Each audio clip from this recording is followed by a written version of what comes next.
لیکن اس کے لیے مردان کار کی تیاری کا عمل سورہ جمعہ میں۔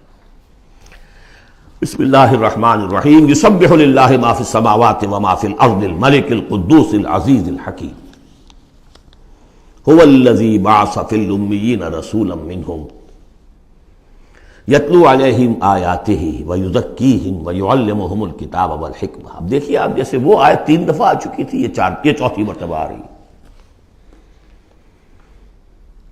وہ بنیادی طریقہ کار کیا تھا؟ قرآن کی تلاوت۔ قرآن اس مقناطیس کے مانند تھا کہ جس کے اندر جس کی روح بیدار ہے اس کو کھینچ لے گا۔ یہ ہے آپ کا آلہ دعوت۔ اب آپ کے پاس وہ آ گئے جو سلیم الفطرت، کسی درجے میں سلام، جن کی زیادہ سلیم الفطرت اور زیادہ جو ہے وہ فوراً آ گئے۔ کچھ کو تھوڑا سا وقت لگا، پھر کچھ اور وقت لگا، کچھ اور وقت لگا، تو 12 برس میں مکے کی جو ہے وہ ہانڈی کے اندر پوری طرح بلو کر نکال دیا گیا۔ اور جو نکالا پھر ان کی تربیت، ان کی تعلیم اسی کتاب سے، حکمت قرآن پر بیس کر رہا ہے سارا پروسیس۔ تربیت بھی قرآن سے، تزکیہ بھی قرآن سے، دعوت بھی قرآن سے، تذکیر بھی قرآن سے، تبشیر بھی قرآن سے، انذار بھی قرآن سے۔ تذکیر، انذار، تبشیر، اس سے دعوت ہو گئی، اور شفاء لما فی الصدور، دل کے اندر کے جو روگ ہے ان کا علاج۔ یہ دل کا روگ ہے کیا؟ دنیا کی محبت، اللہ خیر صلی اللہ، مال کی محبت، اولاد کی محبت، سب کیا ہے؟ ہاتھی کے پاؤں میں سب کے پاؤں دنیا کی محبت۔ یہ قرآن نکال دیتا ہے۔ هو الذی بعث فی الامیین رسولا منہم، وہی ہے جس نے بھیجا، اٹھایا امیین میں سے ایک رسول، انہی میں سے۔ یتلو علیہم آیاتہ، ان کو پڑھ کر سناتا ہے اللہ کی آیات، یہ وہ مقناطیس۔ وَيُزَكِّيهِمْ وَيُعَلِّمُهُمُ الْكِتَابَ، وہ تزکیہ کر رہا ہے۔ تلاوت آیات کے ذریعے سے غلط نظریات ختم ہوئے، غلط نظریات ختم ہوئے۔ ان غلط نظریات پر جن ہمارے اعمال کی بنیاد تھی، ہر عمل کے پیچھے کوئی نظریہ ہے، کوئی ویلیو ہے جو آپ کے ذہن میں ہے، جس کے تحت آپ کوئی بھاگ دوڑ کر رہے ہیں، کوئی عمل کر رہے ہیں۔ وہ ویلیو غلط ہے تو عمل غلط ہوگا، ویلیو صحیح عمل صحیح ہوگا۔ قرآن نے ویلیو آپ کی صحیح کر دی، تو گویا کہ اب یہ برے اعمال، بری عادات، یہ جیسے پت جھڑ میں پتے جھڑ جاتے ہیں، خود ہی جھڑ جائیں گے، کیسے رہیں گے؟ اندر سے تو غذا ہی نہیں مل رہی، اندر تو جڑ ختم ہو گئی ان کی۔ یہ ہے تزکیہ۔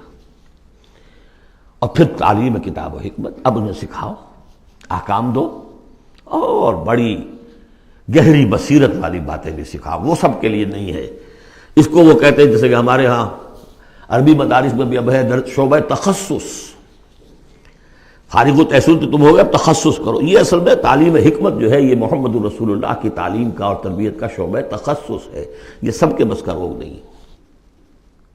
وَمَن يُؤْتَ الْحِكْمَةَ فَقَدْ أُوتِيَ خَيْرًا كَثِيرًا يُؤْتِي الْحِكْمَةَ مَن يَشَاءُ وَمَن يُؤْتَ الْحِكْمَةَ فَقَدْ أُوتِيَ خَيْرًا كَثِيرًا۔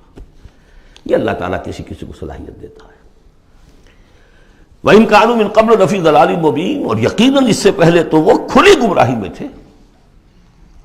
وَآخَرِينَ مِنْهُمْ، اور محمد کو بھیجا ہے اللہ نے صرف امیین کے لیے نہیں، اوروں کے لیے بھی جو ہے تو انہی میں سے پوٹینشلی، لَمَّا يَلْحَقُوا بِهِمْ، ابھی ان میں شامل نہیں ہوئے۔ حضور سے ان کے بارے میں پوچھا گیا، حضور نے مجلس میں بیٹھے ہوئے تھے، سلمان فارسی ان کے کندھے پر ہاتھ رکھا، فرمایا حکمت اگر سریا پر بھی ہوگی تو اس کی قوم کا کوئی شخص اسے لے آئے گا۔ اور کم سے کم یہ کہ تمام جو حنفی مسلمان علماء وہ سمجھتے ہیں کہ اس حضور کی حدیث کا مصداق امام ابو حنیفہ ہے رحمۃ اللہ علیہ۔ بہرحال اس میں کوئی شک نہیں کہ ایرانی قوم جو ہے بحیثیت مجموعی بہت ذہین، فتیم، فلاسفر ایک سے ایک بڑھ کر، متکلم سارے کے سارے ایرانی ہیں۔ یہ ساری چیزیں ان کے ہاں فلسفہ، منطق، دو چیزیں کی گھٹی میں۔ 3 مراکز رہے ہیں دنیا میں فلسفہ اور منطق کے، ہندوستان، ایران، یونان، 3 ہیں۔ نمبر 2 پہ جرمنی آ جائے گا، اس لیے کہ وہ بھی ایرینز ہیں۔ یہ ایرینز ہیں، یہ حام کی نسل ہے میری تحقیق کے مطابق۔ اللہ تعالیٰ نے سام کی نسل کو چن لیا نبوت کے لیے، حام کی نسل کو چن لیا حکمت کے لیے۔ وآخرین منہم لما یلحقوا بہم، میرے نزدیک اس آیت کی صحیح تعبیر کیا ہے کہ ایک نیوکلیس، جیسے کہ اسٹرکچر آف ایٹم ہے، ایک نیوکلیس ہے، اس میں پروٹونز ہوتے ہیں، اور بھی بڑی بلائیں ہوتی ہیں، اب تو ایک سے ایک نکلی آ رہی ہیں۔ جب ہم نے فزکس پڑھی تھی تب یہ تھا کہ ایک نیوکلیس ہے، اس میں پروٹونز ہیں، پازیٹیو چارج ہے، اور پھر یہ ادھر جو ہے وہ اب جو الیکٹرانس چل رہے ہیں دائرے میں، بڑا ایٹم جو ہے وہ بہت سے دائروں میں. تو نیوکلیس اس امت کا امیین بنو اسماعیل اور ان کے تابع اہل عرب مشرکین، یہ نیوکلیس. پھر سب سے پہلے ایرانی آ گئے. پہلا جو ہے نیوٹرون الیکٹران ایرانیوں کا ہے. پھر رومی آ گئے، کچھ آ گئے ادھر سے، کچھ قبطی آ گئے ایجپشنز. ادھر سے آگے آپ بڑھے تو ہندی آ گئے، سندھی آ گئے. پہلے سندھی آئے پھر ہندی آئے. یہ سب ہیں اب مختلف دائرے، یہ بڑھتا جا رہا ہے. لیکن نیوکلیس امیین اور باقی سب آخرین.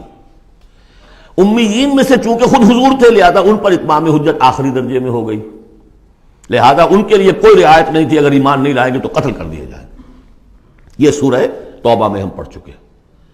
آخرین کے لیے رعایت یہ ہے کہ چاہے تو اسلام لائیں چاہے تو نہ لائیں، یہودی رہیں، عیسائی رہیں، کوئی رہیں، مجوسی رہیں، ہندو رہیں، سکھ رہیں، پارسی رہیں، جو چاہے رہیں، لیکن نظام اسلام کا ہوگا، غلبہ اللہ کا ہوگا، دین ہم قائم کریں گے. تم رہو اپنے طور پر جو ہندو رہو، جو چاہو رہو. وآخرین منہم لما یلحقوا بہم وہو العزیز الحکیم، اور وہ عزیز ہے اور حکیم ہے.